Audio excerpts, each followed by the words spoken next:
You wouldn't build a house without a foundation, so don't build your business without one. This is Mindset Monday, where we lay out the tools, frameworks, and mindset you need to scale your contracting or trading business today. All right, what is going on? Happy Monday. Get this camera all set up. Happy Monday. Let me raise this thing. There we go. It's all about the machine, right? Machines are taking over. Apparently they're a little smarter than we are, including myself. My name is Gerritt Bake. I am the founder of Build Pro, and we are here for Mindset Monday in conjunction with our good friends over at Contractor Plus. Now, you guys know the drill. If you're here live, go ahead and drop your name and your business name in the chat, and we'll give you the good old shout out. Ooh, Rachel. Rachel's up first today. NSP Construction out of Inwood, West Virginia. Welcome. Hey, my good friend, Adam King. Thanks, man. Yeah, I got my, actually, I should probably put these on the screen. So there you go. There's Rachel. Thank you, Rachel. My good buddy, Adam King. Haircut looks great. Thanks, man. I'm trying to do what I can while I still got a little bit left. We'll see. Again, if you're here with us live, go ahead and drop your name and your business name, and we'll give you the good old shout out. Man, I am so excited today. And here's why. I spent the better part of the last 3 months retooling what it is that we're doing, but more importantly, how it is that we're doing it. What does that mean? Well, I want you to think like a contractor, right? I'm a contractor like you, right? And so what is my job? My job is to go get people's attention, i.e. market. My job is to convert that attention into jobs, i.e. sales. And then my job is to finish or complete the work that I was contracted to do, right? Operations. And on the surface, that sounds very simple, right? I just need some attention. I need some sales. And then I need to go do the work that I said I was going to do. Except that in real life, it becomes a little more complicated, right? And what we've been doing the last 3 months is figuring out a way to simplify our business model, not just with Build Pro, but also with our commercial company, right? And we looked at it from a couple of different lenses, right? Number one was the user, the end user, the people who are experiencing Build Pro. We also looked at it through the lens of efficiency on our end. Are we having too many people trying to do too many things? Okay. And it's led to some really, really good conversations, but ultimately a new and improved product, if you will. Now, you won't necessarily notice it too much on the back end. You will notice it on some of the marketing materials, right? But ultimately what we're doing is trying to put out a better product out there, which you should be doing as well. Again, if you're with us live, go ahead and drop your name and your business name, and we'll give you the good old shout out. We got Julie with Burton's, the plumbers in pink. Hello again, Julie.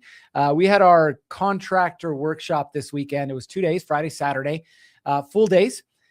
We had quite a few different contractors. I think we had 30 in total that showed up, and spent a couple of days getting clear on their business, getting some insights, having some conversations, but ultimately having a clear game plan on what they're going to do the next quarter. We had a couple of folks come and share their experiences with us. One of them, his name is Jeff Dumas, who is becoming a good friend of mine. Jeff generated $36 million in revenue last year. I had to pause for dramatic effect. $36 million in revenue, right? Now, how much would you pay to sit in the room with a contractor doing $36 million a year and be able to pick his brain? And that's what everyone who showed up at our last workshop this last weekend was able to do for 2 hours, right? Now, I will tell you, there was some aha moments, there were some insights, but ultimately, again, information for the sake of information is worthless. What we really want is information that we can use in our business that's then going to translate into more business, right? Now, let's get back to what I was talking about. One of the things that we realized is there is a gap between where you are and where you want to go. Now, for some of you, that gap is small. I just need one more hire, or I just need 10 more leads, right? But for most of you, it's a big gap. Now, last year, I had the privilege of hiking the Grand Canyon. If you've never been to the Grand Canyon, I highly, highly recommend you go. It is a phenomenon unlike anything else on earth, right? But when you're there in person, you realize just how big the canyon is. When I hiked it, I realized just how deep and big the canyon is. In fact, one way, so we hiked from the south rim down to the bottom, Colorado River, then back up to the north side. One way is about 25 miles. It's intense, right? We did that within 24 hours. Story for a different day. But what I'm trying to tell you is there is a gap, right? There's a gap between where you are and where you want to be. Whether you acknowledge it or not, your mind is wired to try and bridge that gap. So let's say you have a gap with leads, for example, right? What is your mind constantly trying to do? I need more leads. I need more leads. I need more leads. Well, it's not the needing more leads. It's bridging the gap from I don't have enough leads to I've got enough leads, right? Bridging the gap. And so what we realized is we don't talk about bridging that gap enough. We don't. And we said, all right, we need to do a better job of bridging this gap. So hence the growth gap was created, right? Now, what is the growth gap? And that's really what I want to talk to you guys about today. I want to talk to you about the growth gap, but more importantly, how it is that the growth gap is going to lead you to a more profitable and better functioning business. Okay. So let's go through the 5 areas of the growth gap. Number one, Number one, and the most important thing is for you to understand that you're not broken. There is nothing wrong with you right now simply because your business isn't running the way you want it to. Right? We are in the middle of it just like you. We have SOPs, but we have an employee that we just haven't been able to lock in his roles and responsibilities and getting the work done the way we want it to get done. And we're in the middle of it, like literally deciding, okay, what are we going to do here? Okay. So you're always going to be in the middle of it. And there's nothing wrong with you. That's part of business. We have a client that's doing 5 million this year. Sent me a text message this morning. One line, I need a new sales manager, right? At 5 million, you're like, man, I got things figured out. No. So you're always going to be dealing with these things. So there's nothing wrong with you. Okay. So that's the first thing that I want you to understand.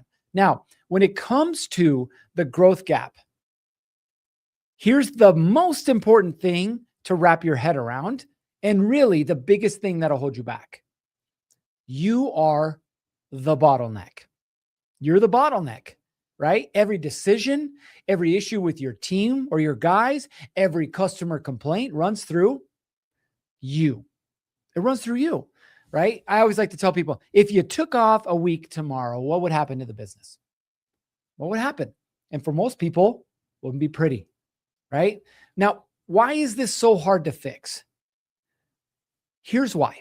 Again, there's nothing wrong with you. You just built it this way. When it's just you, or it's you and a guy, or you and a couple guys, it needs to run that way, right? Being involved in every decision makes sense at that level.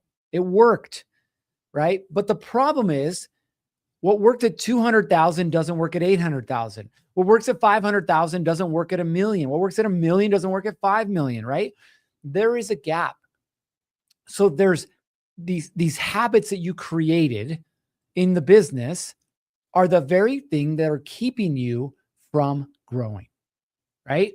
So I want you guys, I'll give Jesse from Jesse James Outlaw Electric, Grantsville, Utah. Welcome to the show. I want you guys to take a second and think about this. Where inside of all of my business am I still the biggest bottleneck? Right? Write it down in the comments. I'm curious from your perspective, where is it that you're still the biggest bottleneck?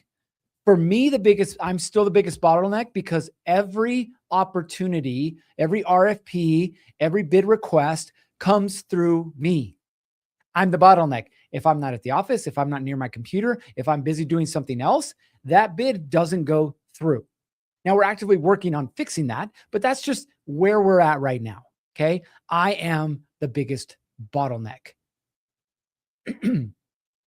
So how is it that you fix it?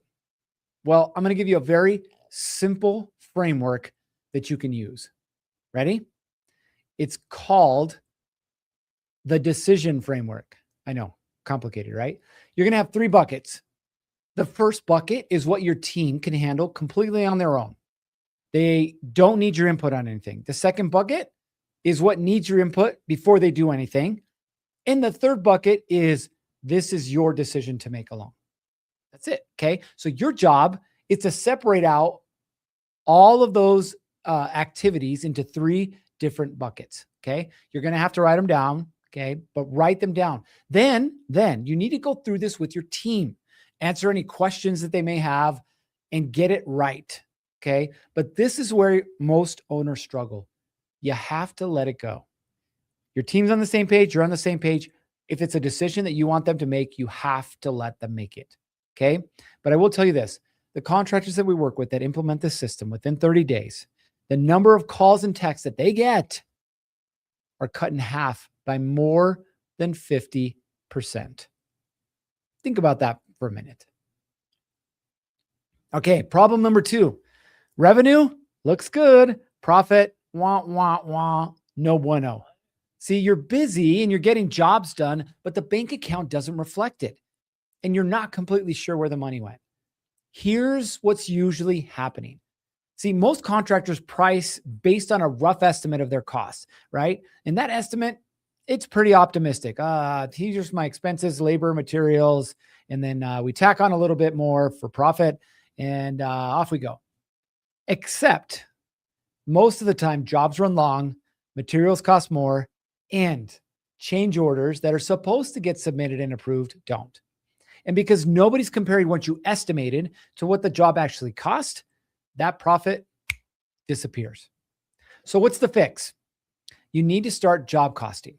Now, I'm going to explain a very simple way to job cost. Okay. This can get really complicated, but we're just going to keep it simple today. All right. What can you do?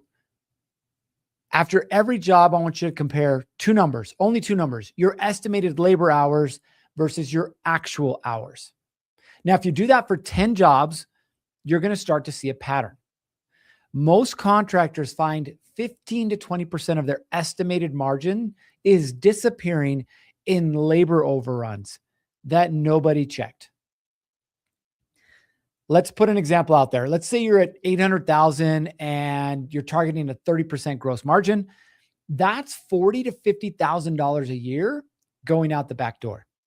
Job costing makes it visible. And once it's visible, it's a math problem. And as much as you and I may not like math, math problems are fixable. So start job costing. All right. Number 3, your team problems are actually system problems. Well, what do I mean? Think about this. How many times has Johnny called you about a solution to the same problem over and over and over again? You're like, is this deja vu? Johnny, I told you how to do this last week. Yeah, but I forgot. Right? And so you're having to resolve the problems. Okay. You feel like you hired the same person 3 times, a different name. The problem is not the people. The problem is that doing it right hasn't been clearly defined.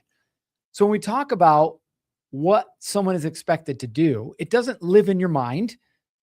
It doesn't live in your mouth where you speak it to them. The expectations can't live in your head, and your employees can't keep guessing at it. That's when they fall short, right? This lack of communication, this lack of clarity. So the fix is clear roles and responsibility for every position that you have. Whether it's a general laborer or an apprentice, a journeyman, a supervisor, a foreman, whatever it is, you need to write down 3 things. What that person is responsible for every single week, how it is that you expect them to do it, and what to do if they run into problems. That's it, right? When people know exactly what they own and what success looks like, performance goes up, and the turnover, which we don't ever want to have to deal with, goes down. Problem 4, your pipeline. It's unpredictable.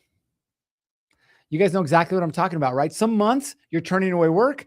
Other months you're like, is this thing working? Did I pay my phone bill? Right? Because it doesn't seem to ring anymore.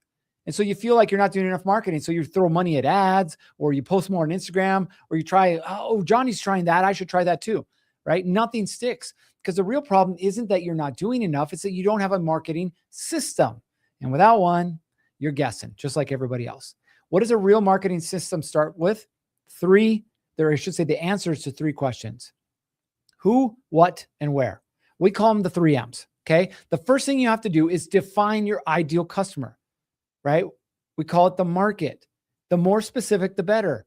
I deal with homeowners who live in this geographical area, who do about 250,000 to 500,000 a year, who are dealing with these 3 problems, have kids, blah, blah, blah, whatever the thing is. And you get super detailed. Why? Because that leads us to the second one, which is, what are you telling them? If you're out there saying, hey, we'll give you a free roof inspection. Well, you and the 2,000 other roofers are doing exactly the same thing, right? Your goal is to differentiate yourself. And if you understand your market, you understand their problems. Somebody may need their roof replaced, but the reason why is what matters. So if you can dig down and go, the problem they need their roof replaced is because they're raising their family. And this is the single biggest investment they'll ever make. And their family is what matters most to them. Now you have a message that is different than everybody else. Third, this is about the system. Where are they, or who has access to them? For some of you, your people are online. Great. Google business profile. You need to be doing SEO. You might want to run ads on Google or Facebook. Like, they're online. Okay. For some of you, they're not. Especially if you're in the commercial or the government space, posting online isn't going to do anything for you. You need to go out and, as I like to say, shake some hands, kiss some babies. You need to get out there and meet with people.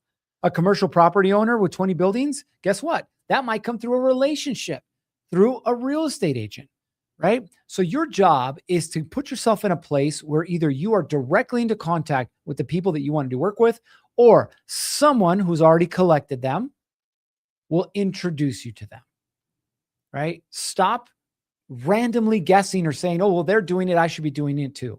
If you want to donate money to a charity. It'll at least go to a good cause. And the last problem, I call this the routine problem. If I was to ask you what time you wake up in the morning, what would you tell me? When the alarm goes off? After 5, snoozes? Whenever my body wakes up? Like, what is your time? And if you don't have a routine in the morning, that means the rest of your day doesn't have a routine either. So the bottleneck, the money walking out the back door, the team structure, the pipeline, everything centers around no consistent routine. The week runs you versus you running the week. I harp with our group, and we got a couple of clients in this call. I harp with them. The data, the numbers. If you don't have data, and you're not using that data to make decisions, you're just winging it, right? And eventually just winging it will wear you out. So here's my invitation to each of you. Take these 5 problems, figure out which one is the biggest issue for you, the biggest roadblock for you, and let's figure out how to do something about it. Whether it's the bottleneck, the money walking out the back door, your team structure, your pipeline, or no weekly routine. All of these problems center around you. And yes, there is a gap there, okay? But there's a gap there because where you're at right now, the stage that you've reached requires a different level of thinking and a different level of doing. If you haven't figured it out yet, that's what we do here at Build Pro. If you're curious, you want a free business breakdown, we'd love to give one to you. You guys can go to our website, buildpro.io, and register for one of those. Now, before we start to wrap things up, we got a couple things going here for Contractor Plus. So you can rank in the top 3 of Google Maps without paying an SEO agency thousands of dollars a month. How? Contractor Plus Local. If you haven't checked this out, you need to. They have a 25% off launch special. It ends tomorrow. So you need to do this, okay? If you look in the chat, you'll see this. Here's the link, right? Understand, especially for you that are trying to get found online, right? If we're talking about ranking in the top 3, it doesn't happen by chance. It doesn't happen by chance, right? You need a strategy behind it, okay? You need a team behind it. And that's what Contractor Plus has created with Contractor Plus Local. So look at the link in the comments. Smash that link and go sign up to get ranked in the top 3 of Google. You know you need it. It's time to do it. All right. That's all we got for you guys today. It's time to get after it. 3, 2, 1. Off you go.